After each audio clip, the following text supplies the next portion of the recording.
Good YouTube, Quinn Wade. Coming to y'all with that instant basketball analysis on Analysis Playground on YouTube, exclusively on there forever, of course.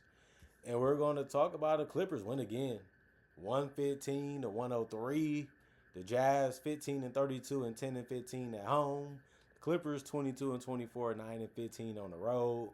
The Jazz won the first quarter 29 to 18, got off to a really good start. But it was basically over after that second one. The second quarter went 35 to 25. Then the third quarter went 36 to 20. And the Jazz did win the fourth quarter 29 to 26, but it didn't matter much because they still lost by double figures. Kawhi the Claw Leonard didn't need a big night, didn't need a 30-point night. He got 21 in 28 minutes. Good handle, good jump shot, good strength, and it all worked out for him. 9 of 18 from the field, 3 of 7 from 3, 7 rebounds, 4 assists, 2 steals, and a block. 3 offensive rebounds, 1 personal foul, and a plus 24 and plus minus. John Collins, 23 minutes, 11 points, 4 of 9 from the field, 2 of 5 from 3, 1 of 2 from the free throw line, 2 rebounds, 1 assist, 2 turnovers, 5 personal fouls, and a plus 10 and plus minus. Vika Zubac, 22 minutes. He actually was the only starter to not score in double figures in points, but it just wasn't needed anyway. He had shot 4 or 6 from the field, 1 or 2 from the free throw line. He had 7 boards, 3 assists, and 3 turnovers. He also had 3 offensive rebounds out of the 7 with 1 personal foul. It was a plus 7 and plus minus. Of course, he's going to finish around that rim any type of way that he chooses to because he's so good at it. John Collins did a good job of hitting the open 3 and still finishing in the paint. And then you look at James Harden, not a bad night from him. 31 minutes, 16 points, 5 of 14 from the field, 3 of 8 from 3, 3 of 4 from the free throw line. He had 3 rebounds and 10 assists. Yeah, he can make you pick and choose what you want to do, and you can always get caught up with that and get stuck in a tough situation where they end up scoring anyway, whether it's by him or by the pass. But he also had 2 turnovers and 4 steals. The 4 steals was a good amount, but Chris Dunn had 5. But James Harden also had 1 offensive rebound, 1 personal foul, and a plus 5. And plus minus, 31 minutes for the Chris Dunn, 14 points, 6 of 10 from the field, 2 of 4 from 3, 2 rebounds, 2 assists, 1 turnover, 5 steals. He's always been a good defender, fast, quick, and got good anticipation, and just got good hands for his position, and he was drafted basically because of his two-way ability as a person that can score in the paint, transition, mainly off of steals and just by being quick for his position. But he has improved to a decent three-point shooter too, and I think that was something that he needed to do, honestly. I said that before. Plus 15 and plus minus. Nico Batum, he wants to shoot the 3, and he finds a way to get open to shoot it. But he went 2 of 4 from 3 and 3 of 5 from the field for 8 points in 21 minutes. 2 rebounds, no turnovers, 2 personal fouls, a 0 and plus minus. Brook Lopez, 20 minutes, 14 points, 4 of 7 from the field, 3 of 6 from 3, 3 of 3 from the free throw line. He was knocking down the wide open threes, and it was a good idea. I mean, that's what he's out there for. Of course, he helped on the boards and had 5. He had also no turnovers. He got a block and no personal fouls. Was a plus 13 and plus minus. Yankic, 6 minutes. He ended up missing his only shot, which was a 3. He had no turnovers, but he did have 2 personal fouls in 6 minutes, and he did finish as a minus 8. Jordan Miller, 25 minutes, 11 points, 2 of 7 from the field, 0 of 2 from 3, 7 of 10 from the free throw line, 4 rebounds, 3 assists, no turnovers, 1 steal, 1 block, 1 offensive rebound, 1 personal foul, and a plus 6 and plus minus. He scored all them points at the free throw line. He just kept being aggressive, kept his head up, kept his handle alive, was able to get basically to wherever he wanted on the court, and he did a good job of making his free throws at a decent percentage. Kobe Brown, 6 minutes, 3 points, 1 or 2 from the field, 1 rebound, no turnovers, no personal fouls, and a minus 8 and plus minus. Kobe Sanders, 22 minutes, 8 points, 3 of 7 from the field, 2 of 6 from 3, 5 rebounds, 3 assists. The 3 assists ended up being the most on the team from the bench with Jordan Miller. And then he also had 1 turnover, 2 offensive rebounds, 5 personal fouls, and a plus 4 and plus minus. And then Cam Christie, 6 minutes, 0 2 from the field, 0 1 from 3, 1 rebound, 1 assist, no turnovers. no personal fouls, and a -8 and plus minus. And then the Utah Jazz, they gave a good game, especially in the beginning. They made the Clippers work hard to be able to get back into the game and have a chance to win it. And Kevin Love had 3 points in 24 minutes. He went 1 of 4 from three, 1 of 5 from the field. He had 11 rebounds. He's still good at that. He also had 1 assist, 1 turnover, and a steal, 1 offensive rebound, 2 personal fouls, and a -20 and plus minus. Laurie Marketing, 29 minutes, 19 points, 5 of 15 from the field, 3 of 6 from three, 6 of 7 from the free throw line, 5 rebounds, 4 assists, 2 turnovers, and 2 blocks.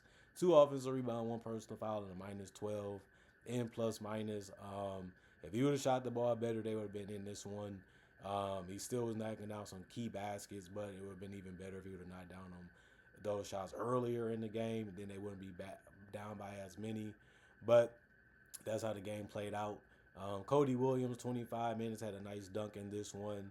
Other than that, he went 1 of 2 from three, 4 of 7 from the field, and 2 of 2 from the free throw line. They need him. They need him. He has to score in double figures. He has to continue to make plays defensively. He has to continue to attack and not settle. And if he does that, he might be a quality NBA player. He's still figuring it out, but you never know how much time he really have in this game. 2 rebounds, 2 turnovers, 2 steals, 2 offensive rebounds. That ended up being all of his rebounds, and he also had 2 personal fouls, was a -17 and plus minus. 29 minutes, 12 points, 4 of 9 from the field, 0 of 2 from 3, 4 of 4 from the free throw line, 4 boards.